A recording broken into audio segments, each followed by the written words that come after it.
Metal Deck de Acesco, el entrepiso que se adapta a todo tipo de estructura en una presentación de Al Oído.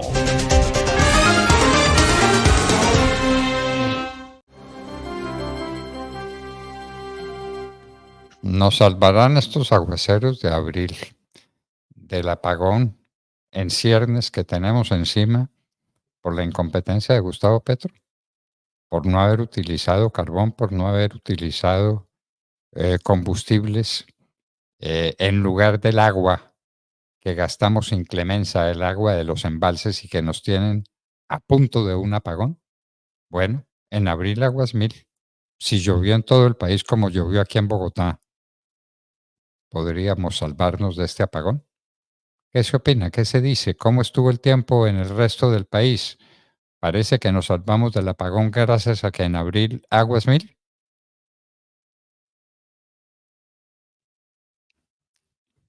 ¿Qué opina de Mar? Bueno. De Mar micrófono, qué pena. Sí, señor, micrófono, ya estoy aquí.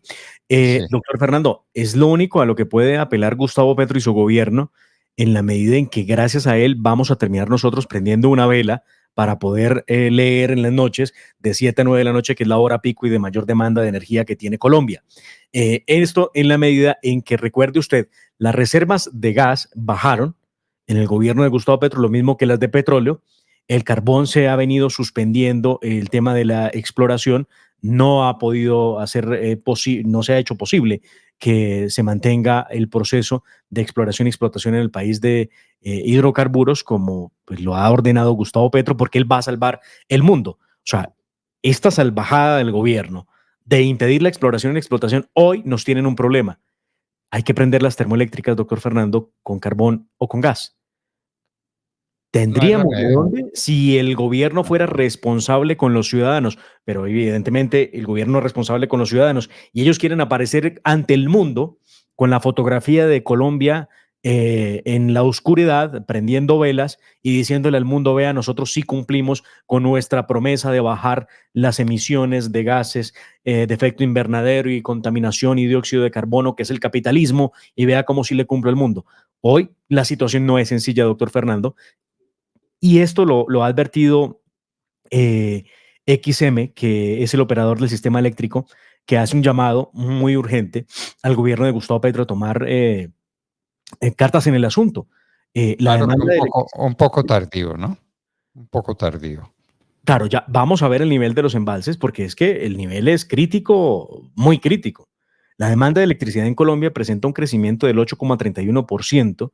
Además, durante el mes de marzo, la demanda se situó por encima del escenario de demanda promedio para esta época del año.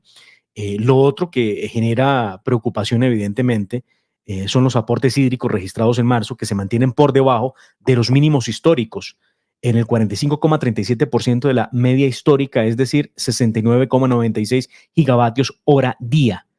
Esto se suma al nivel de los embalses, doctor Fernando, que es el tema que usted dice se puede resolver si en abril lluvias mil, ¿no? ¿Qué es lo que tenemos, o por lo menos algunas de las cifras que ha entregado el operador? Han dicho, por ejemplo, que los principales embalses empiezan a registrar los mínimos históricos para finalizar marzo. O sea, hace 2 días la medición decía que el Peñol tenía el 35,36%, el Guavio, este es preocupante, 4,97%. Ave María, nada. El Quimbo, 19,45%, y Río Grande, el 7,51%. Qué horror, qué horror, qué horror. ¿Y qué tal el Guavio, por Dios? Esa es una buena, quienes yo creo que, bueno, la mayoría de los que hemos vivido o vivimos en esta zona del país, conocemos Guavio, y pensar que está en el 4,97% de su capacidad es realmente increíble. Pero de modo que suframos con paciencia aguaceros como los de ayer, porque necesitamos muchos de esos aguaceros para salvarnos del apagón. ¿Recuerden que ya tuvimos un apagón aquí en Colombia? Claro, en la época de Gaviria. La utilización de las plantas eléctricas a las puertas de las casas, a las puertas de los almacenes, a las puertas en las fábricas, porque no había electricidad generada por agua. No la había. Bueno, pues estamos en esa misma situación. Y es que el 5%. Este aguacero que cayó en Bogotá se replicó en otras partes del país, de Marc. ¿Sabemos algo sobre...? Doctor Fernando, en Cundinamarca llovió, pero no sé que en otros lugares del país hubiera caído agua de esa manera. No, realmente solamente revisé Cundinamarca, sí llovió en la periferia de Bogotá, llovió fuerte. Por fortuna, lo que puede hacer pensar que los embalses recuperen algo, pero evidentemente esto tiene que ser una cosa de todos los días. No sabemos del resto del país, donde persiste el duro verano. Averigüemos qué El pasó en el departamento del resto del Meta, el país, verano se sigue sintiendo. porque un Eh, apagón sería fatal. El otro punto de preocupación que expresa XM, doctor Fernando, tiene que ver con las exportaciones que está haciendo Colombia al Ecuador. En promedio, en el mes de marzo se han entregado 3,77 gigavatios hora día al Ecuador, lo que tendría que repensarse porque Colombia no tendría la capacidad de seguir vendiéndole energía al vecino país. El gobierno Petro dice que una de las formas de sustentar esta emergencia pudiera ser el 5% de energía que producen algunas energías renovables, lo que no es mucho realmente a la hora de ver la situación a la que nos podemos estar enfrentando. Y la otra cosa que propone el gobierno Petro de entrada es que las entidades públicas empiecen a hacer teletrabajo. Escuche muy bien la idea, teletrabajo.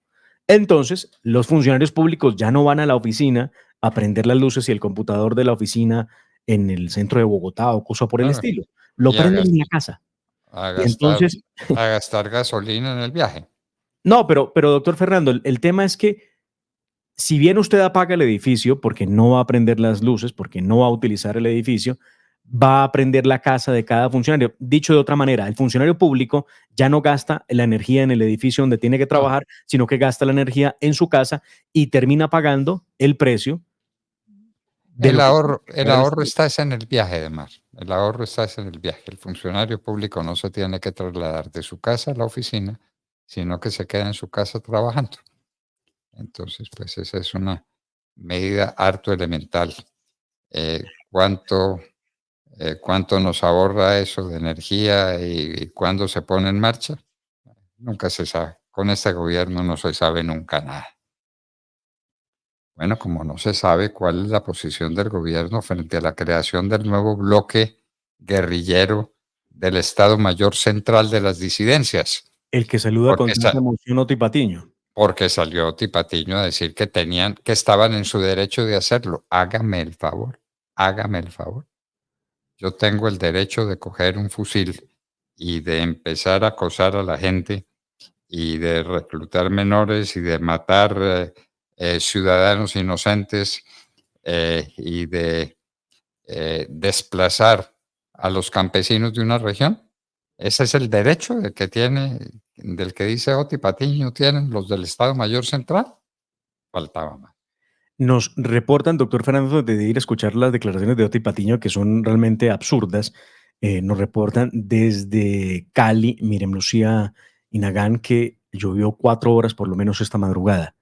Bueno, muy importante Muy que hubiera importante. llovido de esa manera en la Porque ciudad de Cali. el río Cauca también está en una situación dramática y las presas, Salvajina, la situación en el suroccidente del país es dramática también por falta de agua. En un corregimiento muy cercano a Armenia, nos dice Adriana Telles, tremenda tormenta cayó anoche. Bueno, parece que a nivel nacional sí hubo, doctor Fernando, lluvias que ayuden Eh, a paliar esta situación. En abril aguas mil. Ojalá, ojalá. Y ahora sí, escuchemos qué fue lo que dijo Oti Patiño, el jefe negociador, y en este caso, pues el comisionado de paz del gobierno Gustavo Petro.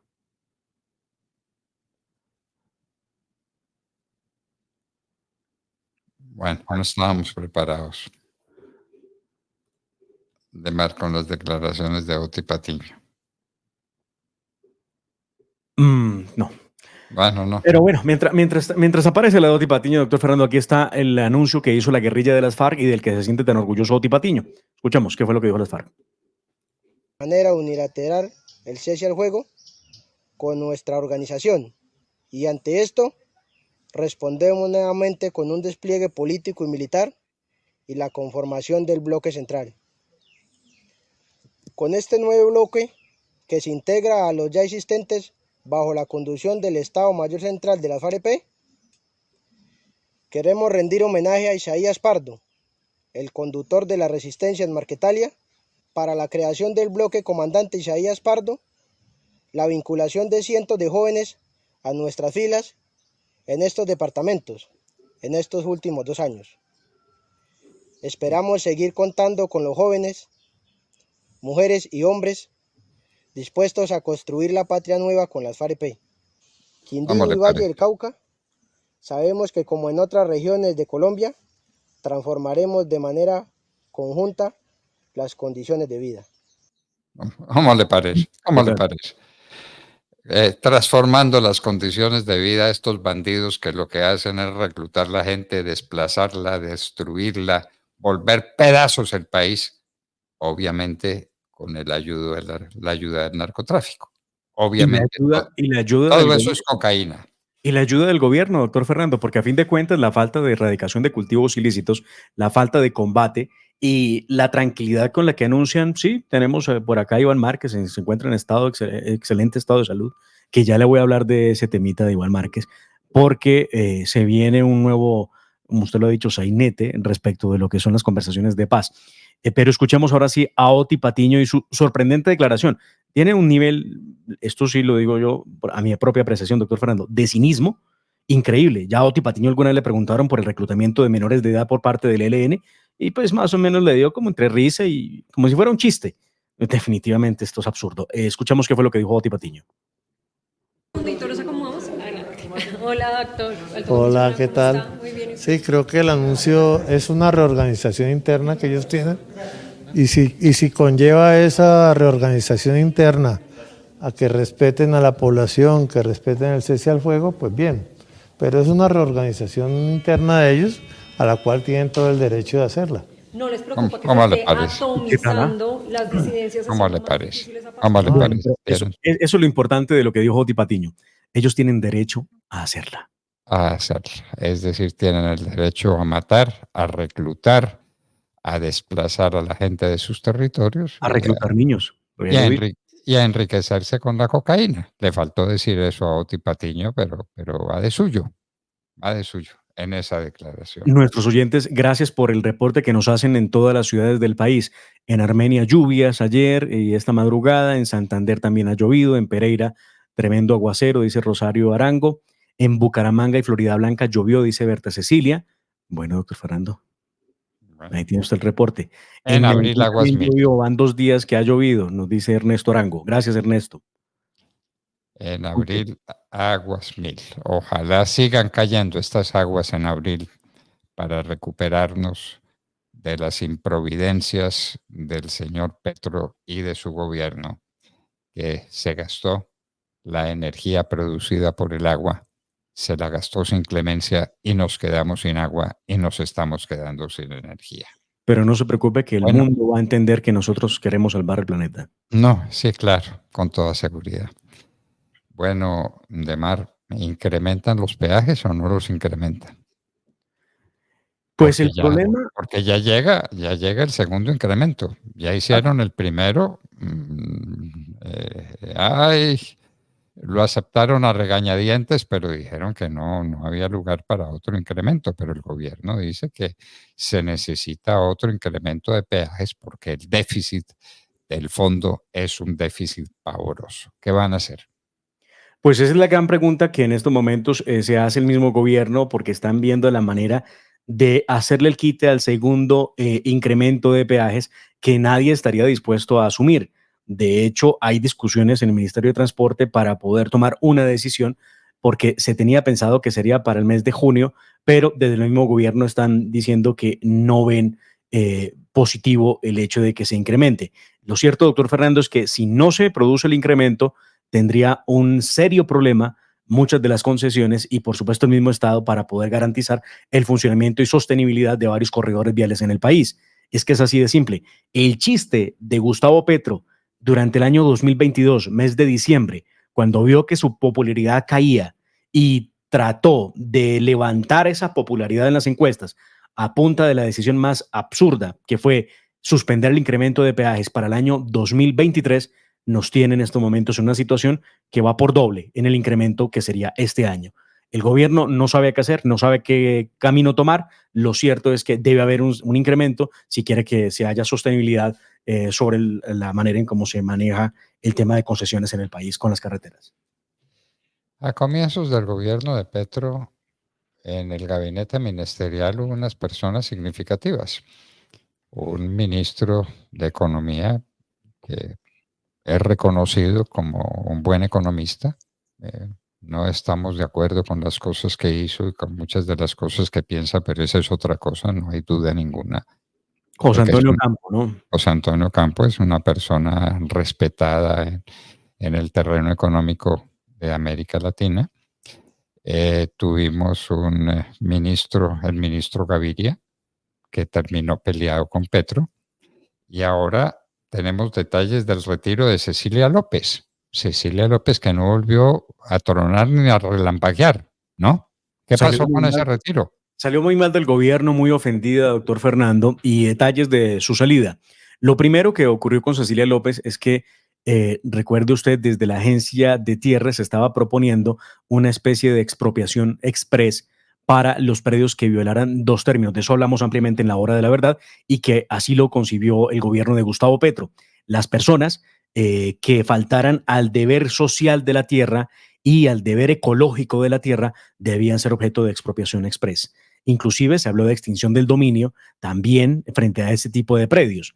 Ante esta idea de expropiación express, Cecilia López se opuso y dijo, eso no puede ser.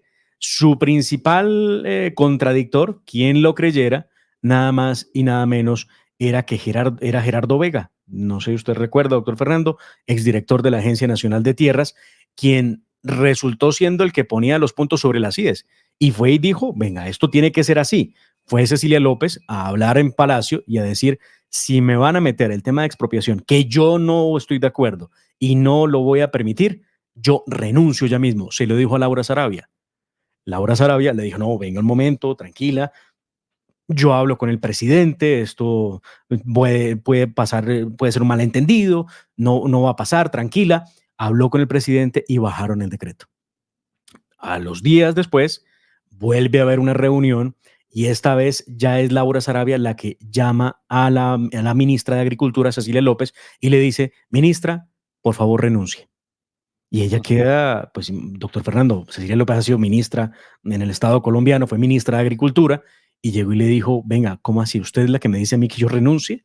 ¿No es acaso el presidente el que me tiene que llamar y decirme que me tengo que ir? No entiendo. Sí, ministra, es un pedido que hace el presidente, entonces yo se lo estoy diciendo a usted y dígame usted qué embajada quiere para que se pueda ir a otro lugar. Se ofendió de suficiente manera y dijo, no, yo no tengo nada de qué hablar, no quiero ninguna embajada, no quiero nada, y yo acepté esto porque fue Gustavo Petro el que me lo ofreció. Sí, y entonces pregunta Cecilia López, ¿la causal de que me echen cuál es? ¿Por qué me tengo que ir?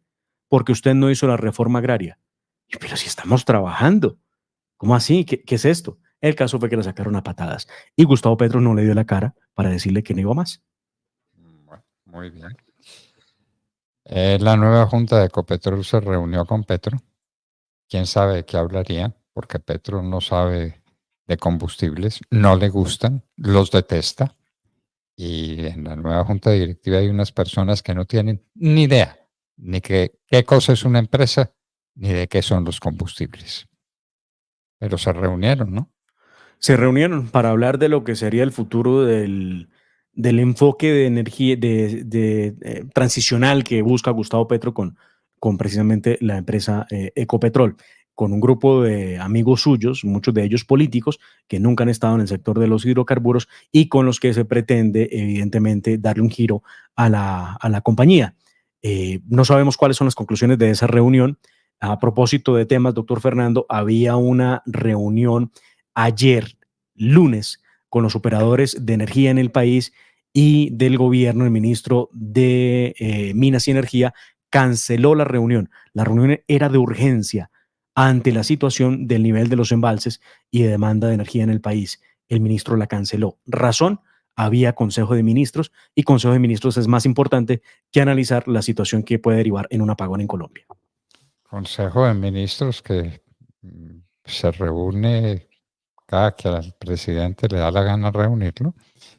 Con el presidente Uribe era religioso el día lunes, la reunión del Consejo de Ministros, porque se trabajaba en equipo y porque se trabajaba sin descanso. Trabajar, trabajar y trabajar. Bueno, otros tiempos, ¿no? Otros tiempos y otros. Seguro el presidente Uribe no tenía una Laura Sarabia que le sirviera de voz mientras él llega, porque es lo que pasa en la actualidad, ¿no? El ministro se demora siempre un poco en llegar, primero siempre llegan sus ministros, y es Laura Sarabia la que toma las riendas mientras llega el presidente Petro a seguir la reunión. ¿Quién es el nuevo vicefiscal? Gilberto Javier Guerrero Díaz. No lo conozco. ¿Viene de la fiscalía? ¿Lo traen de fuera? Pues muy bien, el nuevo fiscal que acompañará a Luz Adriana Camargo, doctor Fernando, será la mano derecha, es un abogado de la Universidad de Nariño, es la persona que viene a reemplazar a Marta Mancera en la fiscalía. Él fue un hombre que ha trabajado en la rama, tiene como conocimiento en el derecho penal, muy poco conocido en el tema popular, ¿no? En el tema público, perdóneme, ¿no? Muy poco conocido. Tiene experiencia en la fiscalía, fue director de la seccional del Valle del Cauca. Ya le dije, egresado de la Universidad de Nariño, especializaciones en ciencias penales y criminología de la Universidad. ¿Y estuvo en la fiscalía? ¿Estuvo en la fiscalía en el Valle del Cauca? Bueno, sí, señor. Ya saben ustedes quién es el nuevo vicefiscal y hagan rezos para que llueva, llueva y llueva, porque si no, nos quedamos sin luz. Estamos a punto de una catástrofe energética en Colombia. Y así nos despedimos de ustedes. Hasta mañana, a las 6 en punto de la mañana, queridos amigos. No se les olvide que la hora de la verdad vive de ustedes y de su generosidad. Por favor, ayúdenos, que es una manera de ayudar al país y de ayudarse usted mismo.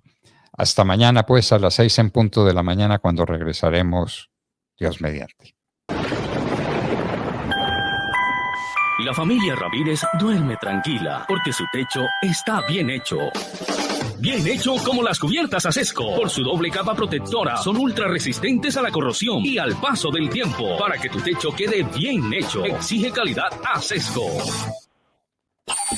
www.lahoradelaverdad.com.co. Escúchenos desde cualquier parte del mundo a través de nuestra página de internet. Opinión, deportes, cultura y entrevistas. Visítenos y participe. www.lahoradelaverdad.com.co. Pase la voz.